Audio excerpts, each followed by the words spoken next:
So now I have the dot on the I. Okay, so as I was saying, this dot on the I keeps at the same time the idea of the unity and the properties of the network that we can find in nature all over around in many different kinds of structures. So from the proteins, relations between proteins, to in ecosystems, to societies, and even in our own organism as well, we can find several properties in the network, in our neuronal network. They have some interesting properties I will be mentioned later. And this is kind of an important point in what I will be trying to explain. So the need for transdisciplinarity, as we were saying at the beginning, and Jorge was also referring to, is the need to bring together the different specialities, the different sciences, the different knowledge in a kind of a common language, on a common understanding, on a common so theoretical framework everyone can understand. This does not mean that it covers absolutely everything, but that it has the sufficient level so that at a level of generality, so the different specialties can understand well each other. And this is necessary for building up this setting understanding. Even the idea of building up this brings the concept of scalability of in different levels. So I will tell you about the move. So from the trees to the networks of knowledge. Then I will talk specifically about Glossal Lab. So what we have been doing, something that is not exactly what I was telling you before, but more concretely, and this will be continued afterwards this afternoon by Daniel, the explanation by Daniel Garcia about what we have been doing, and particularly in the transference of content and what. So all this is about Glossal Lab. But first, and it will take me a significant part of the time, it will be about deep change. So in the classical times of Greece, so the idea of the organization of knowledge was first thrown by Aristotle. Aristotle posed the idea that we can, when we refer to the world, to whatever exists, it doesn't matter what. Actually, he was we could say an archi-poly math person. So he was overarching practically all knowledge, and everything was fresh. The language was fresh.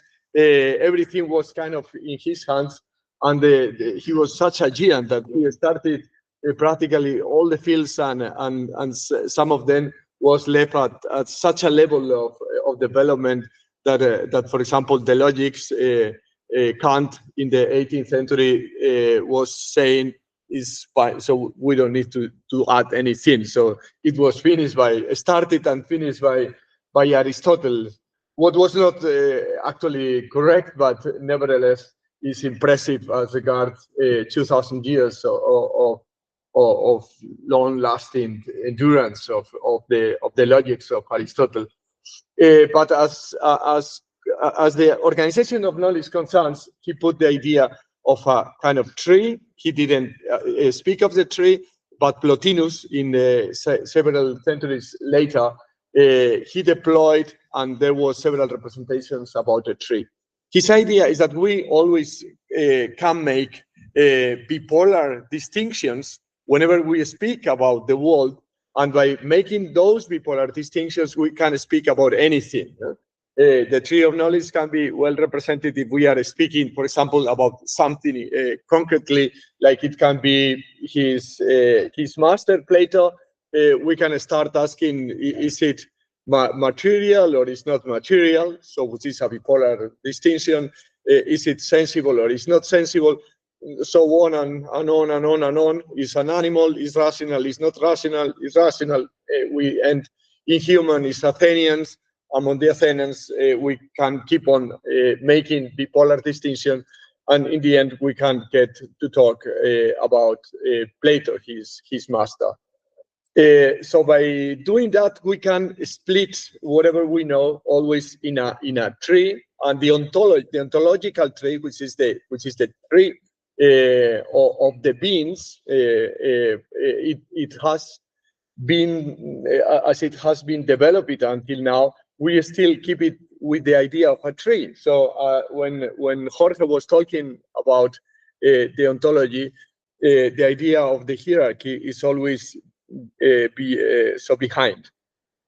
This is the representation of the encyclopedia, one of the most important projects of modernity. So not in the most productive time. So the most productive time, of more fruitful ideas, was probably the 17th century. But in several decades of the 18th century, the knowledge was being developed in kind of already in a specialized manner. And in 1751, this is the first volume of the encyclopedia. It's a representation of that.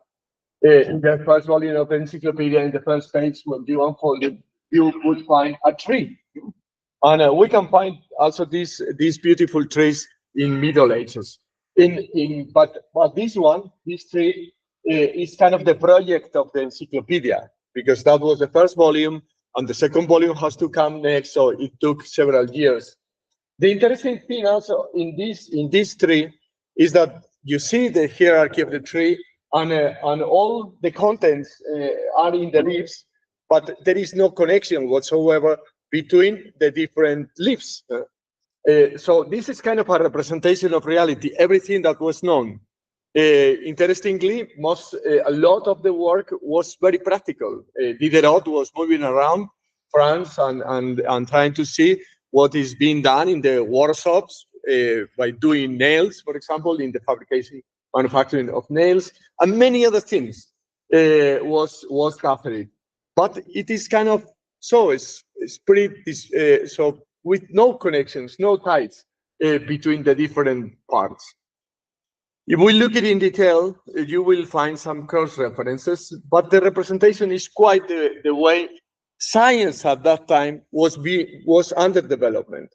In the 19th century, the positivism was even more clear, and the division between the disciplines was with very kind of thick walls between the specialities.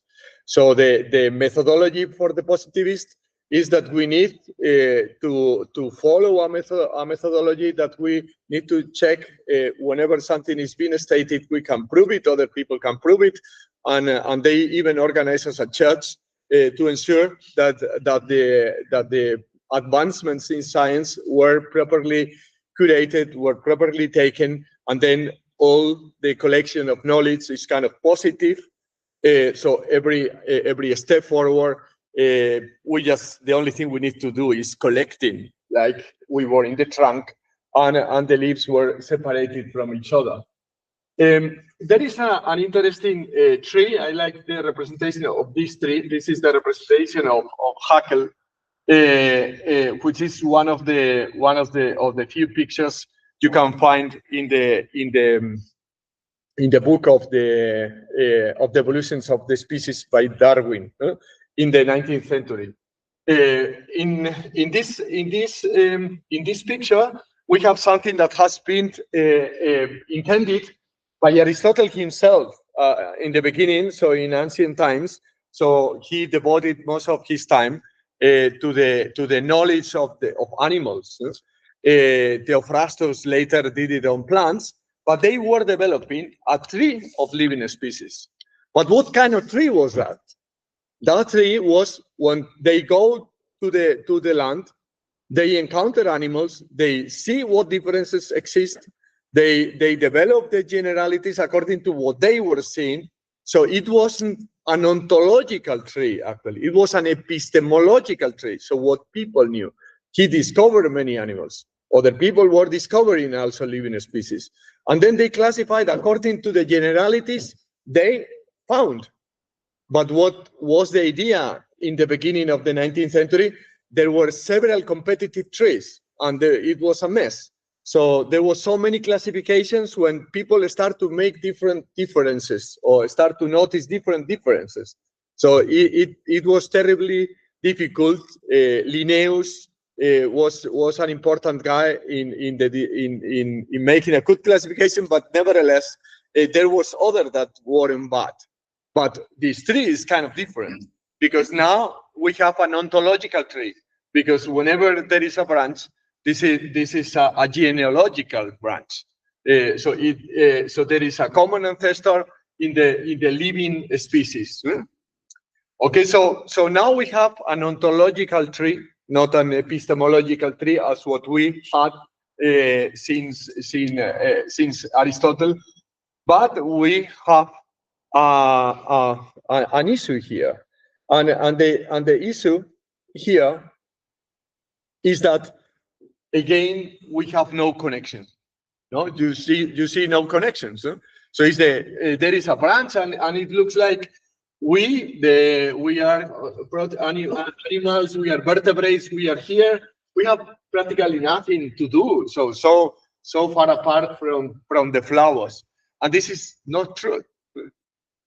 So we are absolutely connected with the other living species, because the network of bacteria is setting the DNA. So the DNA that we have is not enough as to create the complexity of our bodies, and the bacteria is setting the genetic material that founds around and take it. Some is successful. And when there is a consensus among the bacteria, then new functionalities are being developed, and this is much more capable to adapt than the capacity to change by the eukaryote multicellular organism. So we are part of that. So we are connected with the flowers around. We are connected with all the living beings around in the ecosystem. So it's fine. It's an ontological tree in that respect, but it's not showing the reality of what we really have.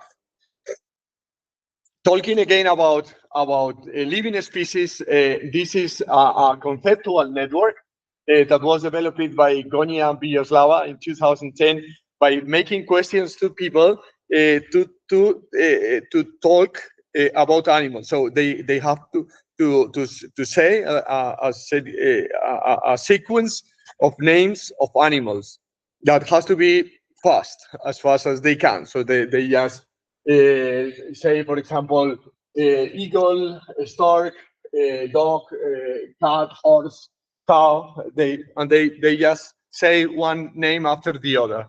And when they collect thousands and thousands of the surveys, then they develop the network of the distance the average distance that exists among any two animals. And then we see that we don't see here any hierarchy.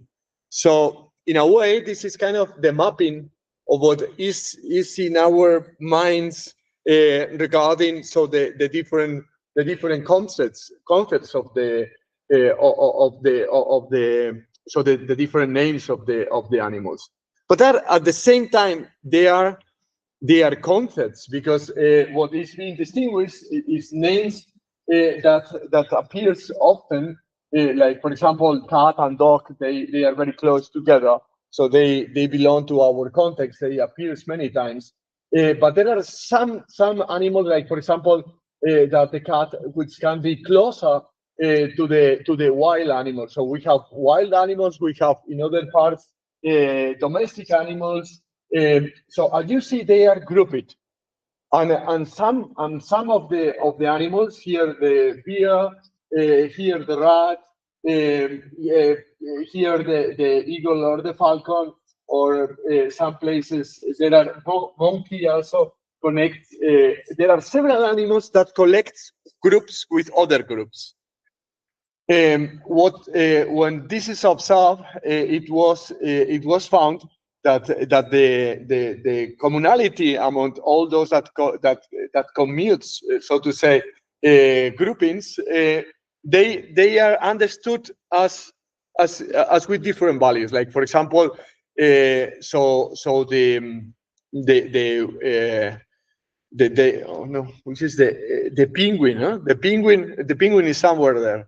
Penguin sometimes is kind of difficult to allocate it as a bird, and then enables to link one groups with others. So like they have like several values. In general, it was Jorge was mentioned before, one of these vocabularies that has 66,000 words. And it was observed that when this is used, the distance between any two words is at about 6 degrees of distance when you make the similar experiment and with the animal experiment. So we don't have a name. So two concepts that are at a larger distance. But it was also observed that many words, some of the problems that Jorge has pointed out, like trying to avoid polysemic terms or some of the problems regarding ambiguity, it was observed that when you take them away, then suddenly the distance goes from 6 to the 11 degrees of distance. And this is a problem when the people have to talk and then find the proper word to be stated, because it's at a larger distance. So this closeness and sometimes ambiguity is not always a bad thing. So it was observed the importance of polysemy and also semantic triangles. Semantic triangles are also very important as metaphorical producers. So because one thing is organized what we know with the context we know, but other thing is that often we find some novelty in our context. So something that for which we have no name, and we have the context we have. So what are metaphors? So think what a metaphor is. Try to think what a metaphor is. So we are always bringing together two concepts we have. We combine them in a way that it kind of breaks the understanding of both, and then we build up a new understanding. For example, loud silence. So it can make sense even though the concepts of both they are so different. But you can understand, and when Beethoven started to use the silence in his music, then it was kind of a loud silence. This is about how the language of the child evolves. In between the 26 months happens something which is kind of dramatic. So if we observe in the 25 months, this is kind of average. In the 25th month, if we observe the network of words that the kid is using, they are connected like this. So in the center, we have always like a pronoun that can pointing to something. And the sentences that the kid is doing, the beginning is only like 2 words, not more than 2 words. Then it starts to exploit at this time, 25 months, they make very short sentences of 3 elements. So you see there in the network, you can combine 2, sometimes 3, and that's everything that is being stated. Start to gather so new words, but never build long sentences. See, this is the way the connection is of one part of the network.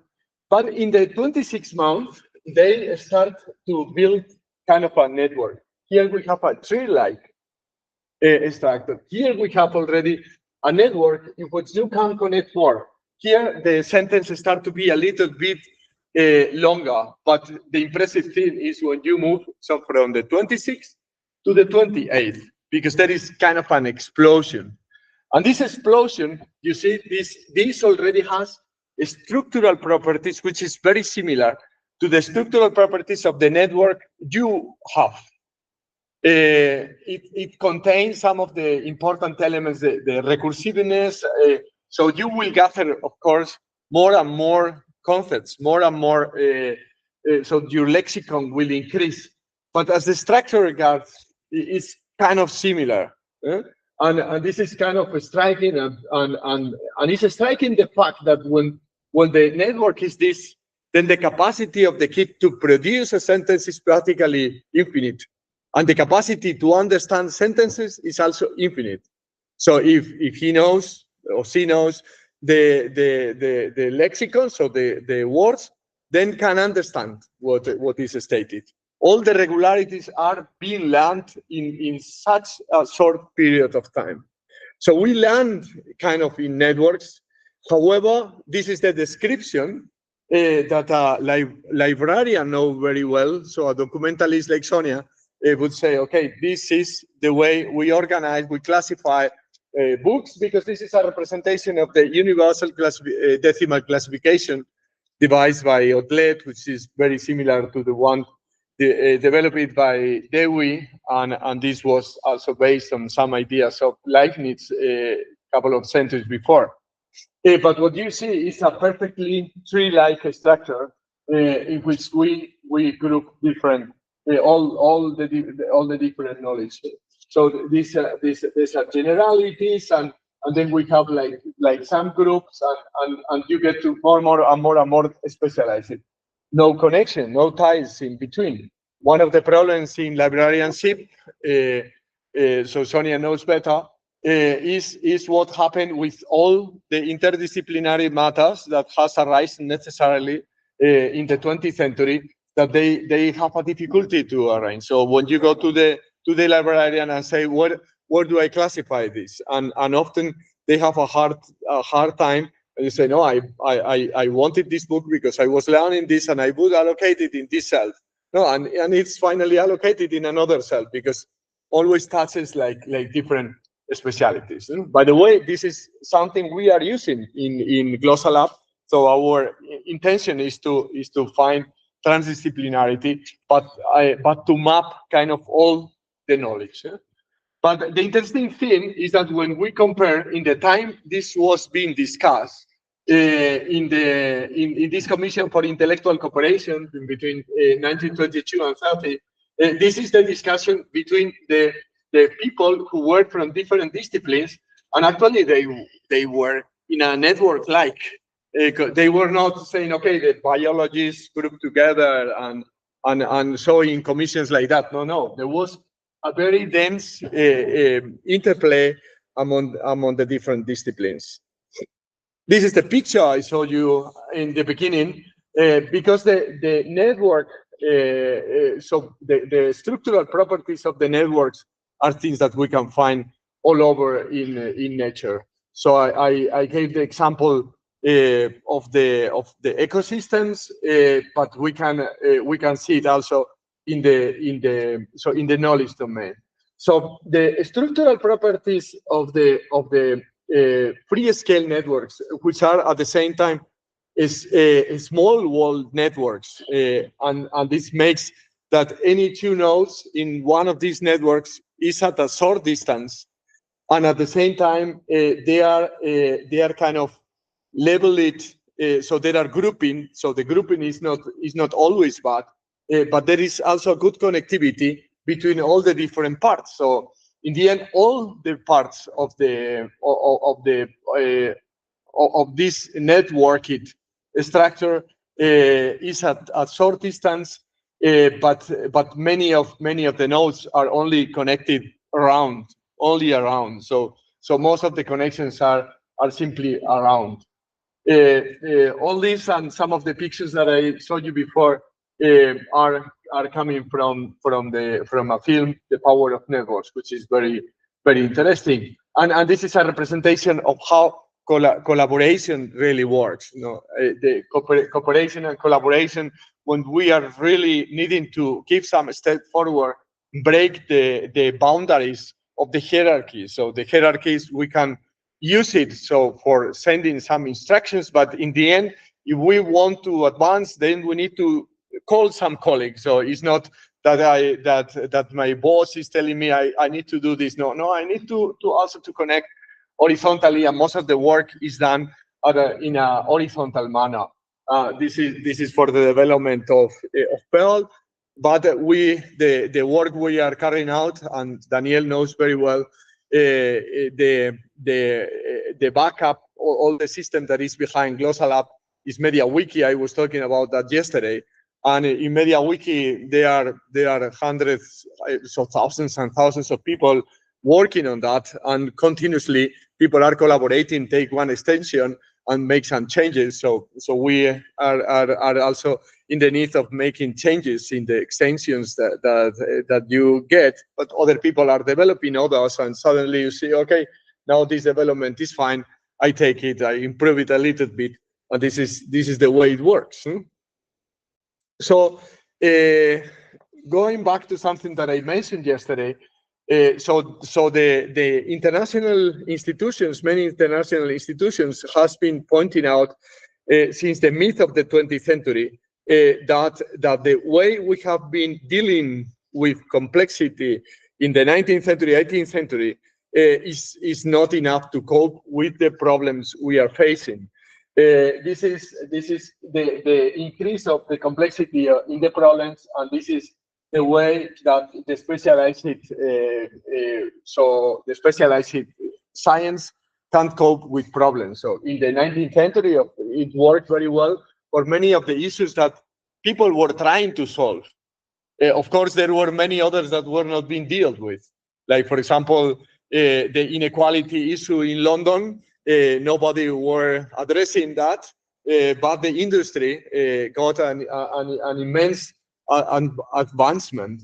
But people were having problems, and that one of the explosions of that, the consequences arrived in several revolutions in the 19th century and in the 20th century. So just to mention that in the social system, what was happening. So we were capable of dealing with complex matters, so many of them technologically, but then problems start to accumulate, and then the international institutions say, no, there are things that we cannot left aside. We need to cope with them. We need to face them. We need to consider, and then we need to work in order to do this. Specialization doesn't work, so we have to work collaboratively.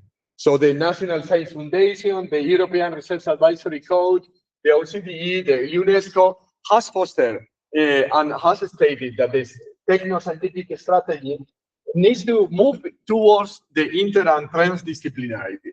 So I mentioned multidisciplinarity is an approach which is not enough. It's usually not enough.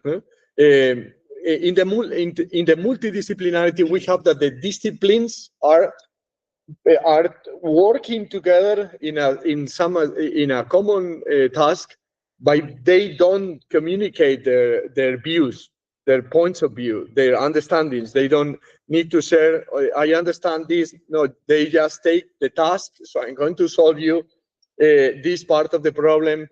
The problem is being divided into different problems that everyone is tackling as they were disconnected. Often reality doesn't admit that that split, that breaking down, and then we need to consider the connections.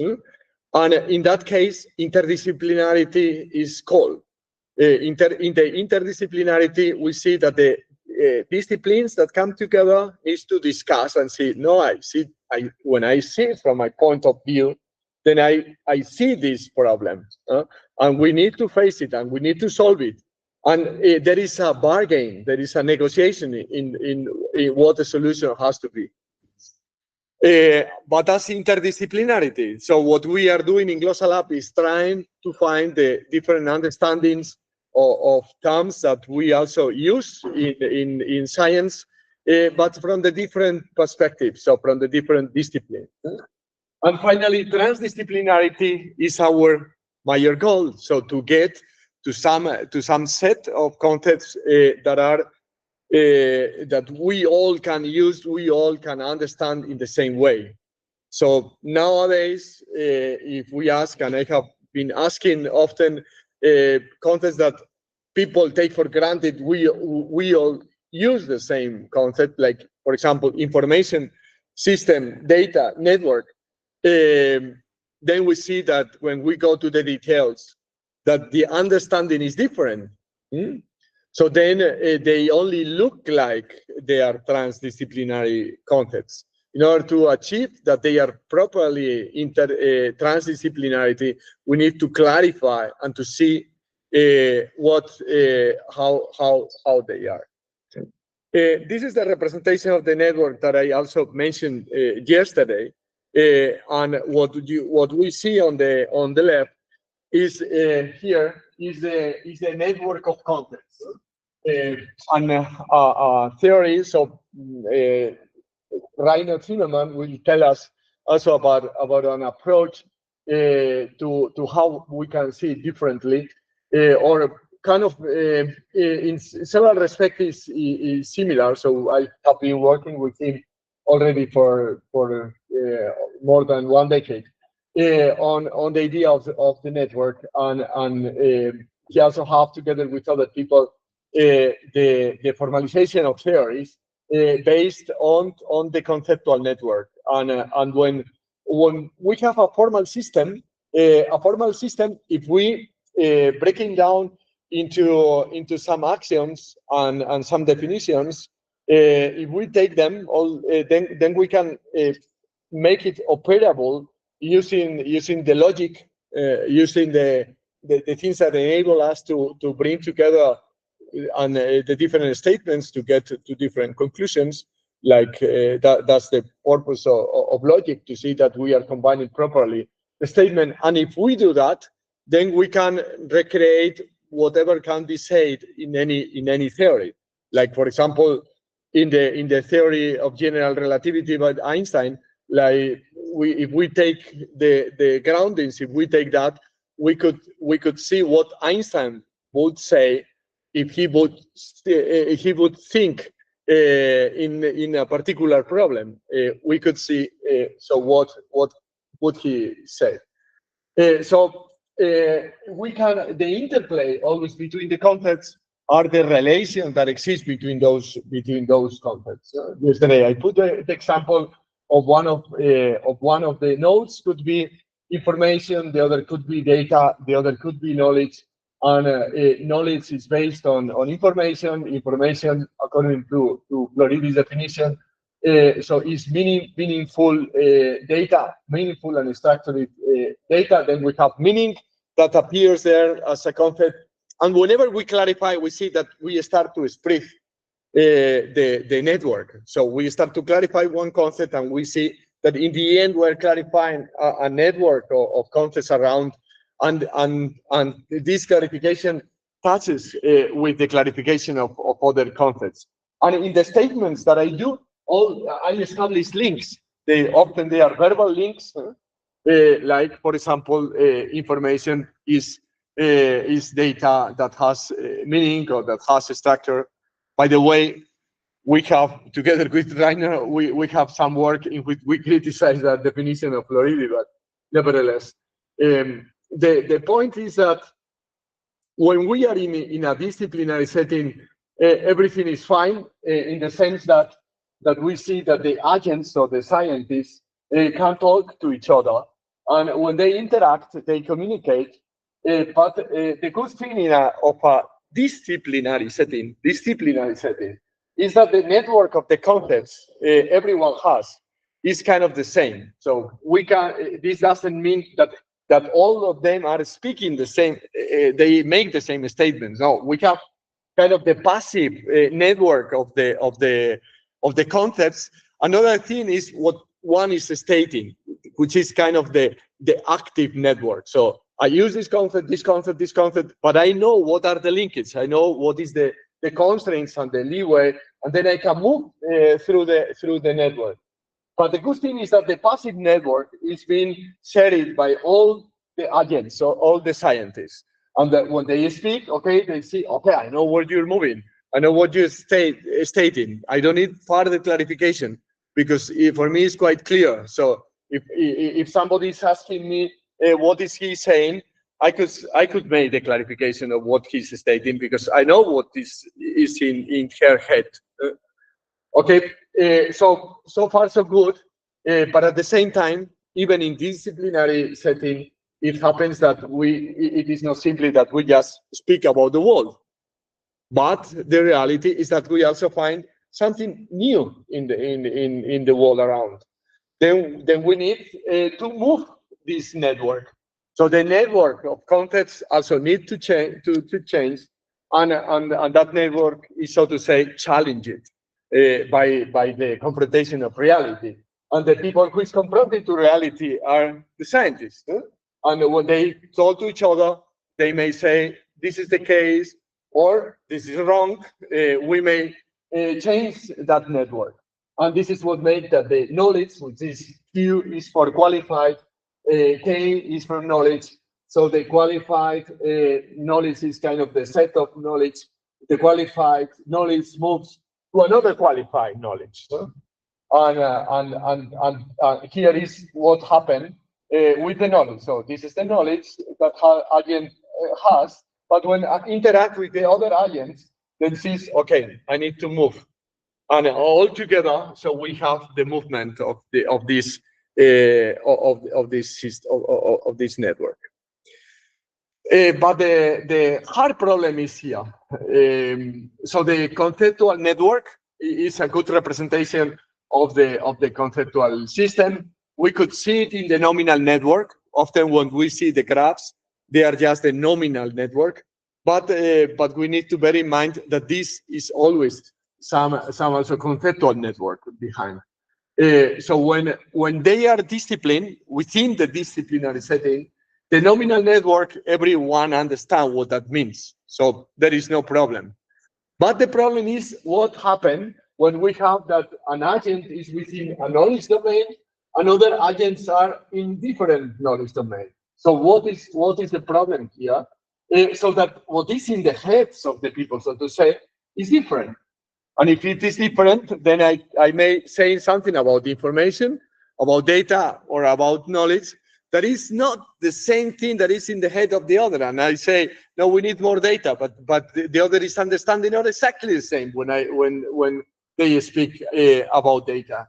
And the problem is that often the background knowledge is not fully represented particularly in the nominal network. So when we try to bring together different nominal networks, there is collision, there is confrontation, there is no way to make them match. It's quite interesting that even in the nominal network, only considering the syntactical relations, happens that structurally they are different. And the interesting thing of the network is that by observing the structural properties, only the structure, then we might see that something might be different. Because, for example, if I connect data with different concepts, then if I have some links or I don't have some links to some concept, then the understanding has to be different.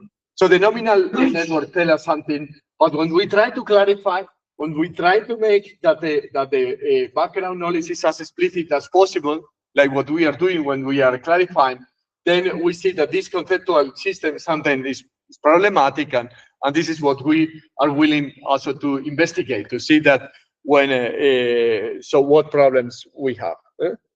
So in a way, it's kind of, if we have like a number of different knowledge domains, so key D stands for knowledge domain, every color corresponds to a different knowledge domain, and the colors means that, okay, here the concepts, at least in the nominal network, everyone would see like the same nominal network, but the concept is different. Why? Because the relation that exists between the parts are different.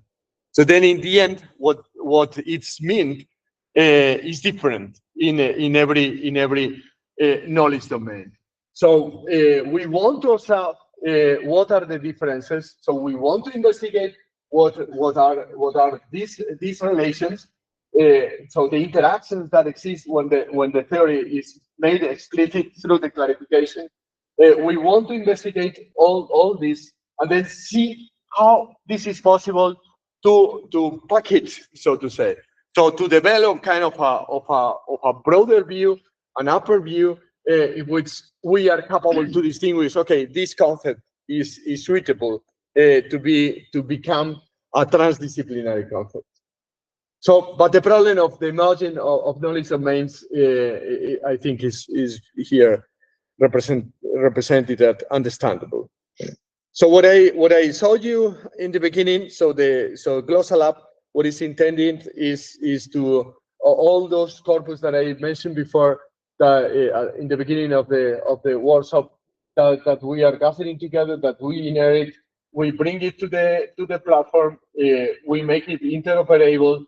We have all those solutions that I have shown you, and then we provide means to organize, to retrieve, and then also means to analyze how we have achieved the knowledge integration. So the project altogether would move at different terrains, at different levels. So we have people who is working at the technical level in the development of the open platform and the tools. So what we were playing yesterday with at the theoretical level, the development of contents and extensions of the contents. So there are many things that, of course, if the encyclopedia was finished, the content we have already in the platform was in 2003. There are many changes. We need to evolve. We need to add a lot. And the meta theoretical level is what I've been referring about. The organizational level is also an issue, a matter. And in 2019, if you have more interest, this is wrong. It's not 17, it's 19. We talk about so the project. This is what I briefly mentioned. Also, what we did that was in 2016. So the picture, this picture is from 2019. It was published in the, but it's what I refer. Was that today or yesterday? I don't remember anymore.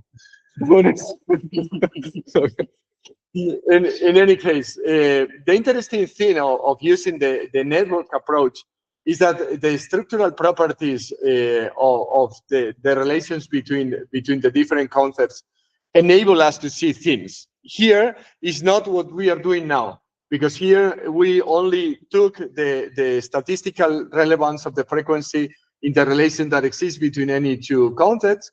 But as I said before, even though we don't have here the qualification of what kind of link there is, then we could already see interesting things. Like, for example, groupings, lack of connections among some elements. We could filter and see what happened. And what we are doing with this approach is measuring the diversity of the disciplines that we are connecting, measuring the effective network integration. And this is the coefficient that I mentioned, I think it was yesterday, just the relation between the mean, the average distance with respect to the mean clustering, which is a measurement of the grouping. So the system as it is, yesterday we were seeing, actually this picture is not like it looked like right now. This is what we work, so actually this is already several years ago. So we received the encyclopedia of Charles Francois in a way that was not interoperable at all. It was just thought to print out, and then we had to work out the meaning of all that coding. Sometimes was ambiguous, sometimes was very problematic. It took us a hard time, but it was well done. So it worked. We developed a LaTeX code that enable us to move it in two different sub-platforms. Still, to make it interoperable now, so Daniel will explain later about that. but this is the way the encyclopedia look like. So, for example, this is the very first of the articles, abduction, which is, by the way, a very interesting concept of how we gain knowledge. So we have deduction, we have induction, and abduction is something like in between. That is the way we can create new views to address a reality that we cannot cope with the contents we already have. And you see peers, clear, so the understanding of the different people. But all this is what we have taken in order to make it operable and to annotate it semantically. With all those annotations, we create links. This is something which is not that important, and this is what I told you before, that we are creating this federated system of interdisciplinary glossaries. Each of them is a collection. That's what we wanted to have several years ago, and originally we just did it. We tried with a kind of category tree, but this category tree had important limitations. So we couldn't organize as we wanted. So this was our objective. We wanted to have autonomous collections for each of them.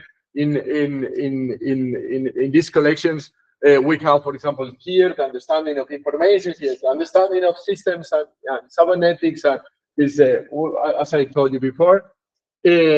But we wanted that they could be autonomous and that everything work as for example a journal work. But so this category wasn't enough, and again we had the limitation that how we can make it interoperable so that other platforms can use it, and for us we want to analyze the knowledge system, and this is the semantic annotation we are working in. So I won't spoil it because it's going to be explain it in more detail. But all this annotation, has enabled us to do now what we have done. Like for example, we have the collection of the encyclopedia, which now is in Glossalab, and we have the collection of Glossarium Vitri. They both are separated at the same time that they are there. Everything is there, but everything is referred to the reviews, it's referred to the authors, it's referred to the curators, it's referred to the editorial boards. We have also reviewers that some of them pass it away. We have the reference with the knowledge domain that cover all the spectrum of knowledge, and with all that enable both the organization of the federated system together with the capacity of analyzing. Glossarium Vitri, briefly, I may show you the book in the last edition that has a similar outlook in the front page, and this is the way we have it now. The Glossarium Vitri in Glossalab, and similarly for the other. And this is what we are working in now. And thanks to the annotation, to the semantic annotation that I have mentioned, with the interdisciplinary glossaries that are contained in Glossalab. What is that? Huh? So in all those collections, in the end, what we have are the expert expressions that are making clear what the different contexts mean. So what their understanding of the problems they are facing and so on is being clarified here with statements. Every statement is supposed to be truth, or that's the reason why we also take care of the curation and the review that the disciplines involved are reviewing that, and then they say yes, that's fine. So it makes sense. So at least we have a qualification, a level of qualification. So the sentences here bear some kind of consistency and truthfulness, and they are linked to knowledge domain. So the authors here I'm missing. As I told you, this was not a presentation. Here there is missing the people.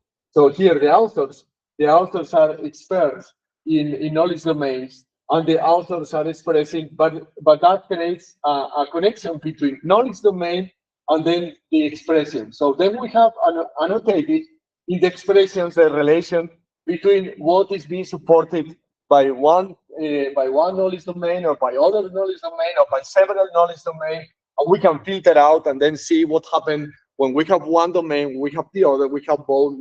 We take only the women, we take only the men to see biases that sometimes exist, and then we use using a horizontal ontology, so no structure whatsoever, no pre-organization, and we use both approaches. We use natural language processing just to see what are the connections that exist between the different concepts, and then we develop a co-occurrence network. With this co-occurrence network, at the small detail, we even keep at the lowest level, we keep what are the verbal relations or the prepositional relations or the adverbial relations that exist between the different concepts, thanks to the annotation that can be achieved by this. But we also use not only natural language processor, but also a large language model, because the large language model also enables us to annotate so the different components. That they make very well the syntactic analysis. They are syntactical machines, and in order to to allocate that, they offer us very good results. So with this concurrence network, then we use it to fit the level, so the ontology. So we want to have an ontology that corresponds to this co-occurrence network, which is being built upon the statements. But we don't presuppose any ontology, and we measure several things here. We measure the epistemological diversity with the quantities that I referred before. We measure the semantic coherence, and Raina is going to help us with some ideas about that, and other knowledge qualifiers that what Jorge was explaining about the clarity, the truthfulness, and with that we can get with dashboards of knowledge integration quantities. We can feed it also here to the platform to see how the performance is, but also to hear what Jorge was saying before about how we do the ontology. So the ontology needs to observe emergent categories. So of course, the people who is here. So here we have people. Here we have people. This is not automatic. There are several steps that are automatic, but here we have kids. We have people thinking, and these people, they already have kind of their previous ontologies.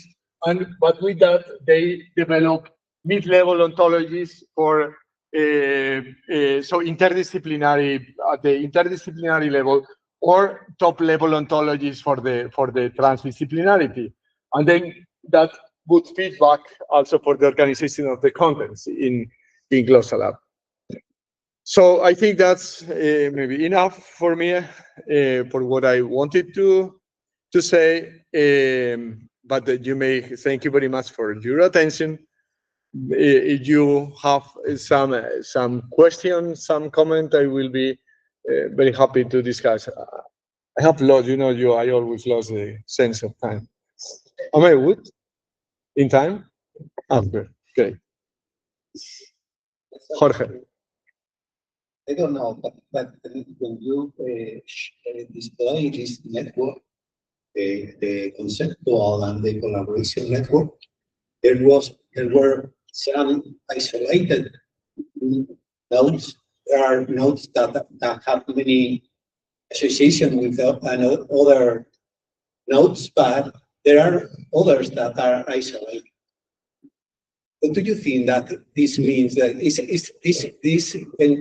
when you mean this one? More previous, but this one is okay. If you see the first node and the last node, there are nodes like this one, or one in, yeah. There are some parts that are more isolated. In the conceptual, you have shown others that are like nodes that are isolated. Do you think that there are some opportunities for researching, or there is an impossibility for connecting these nodes? This can be used to forecast where is going to be the next advance in science or an opportunity for research? I think I got your point, but let's see. The scale might be a little bit different.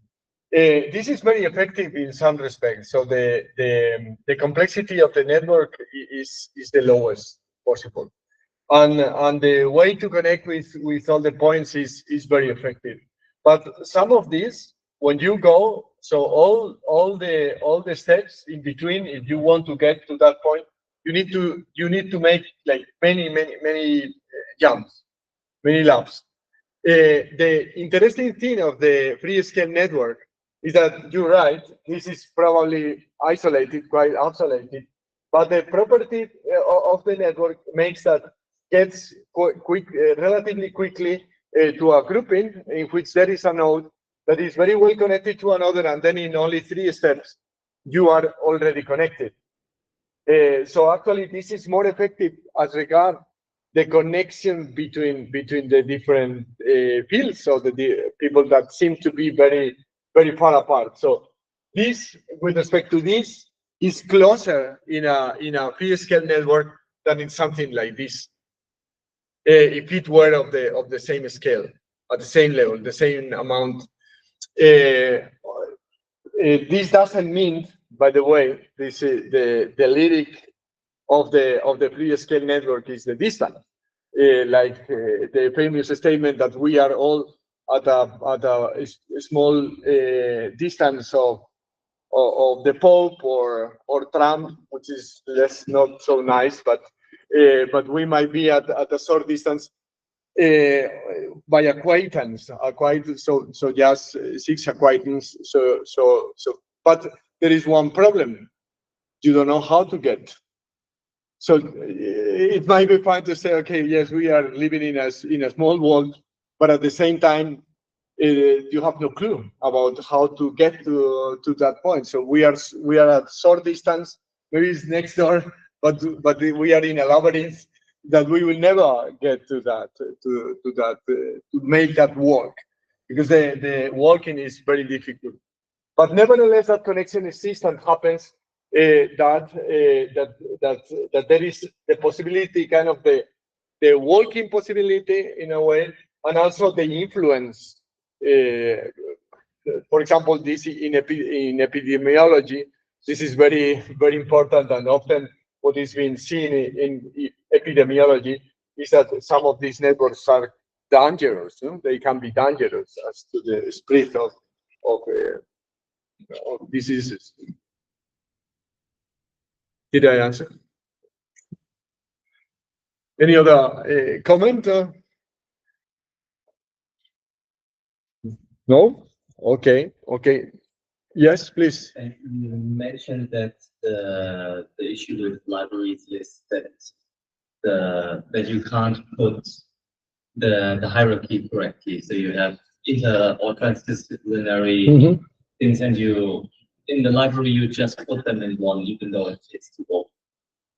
Why can't we in the digital age, in the library age, I get that we can't just print out book twice and put it into both categories that will get immensely expensive very quickly. But in the digital age, here's the issue with just appointing 2 categories to the same subject, because all those maps show, like, am I understanding correct that every single node is unique, or are there duplicates?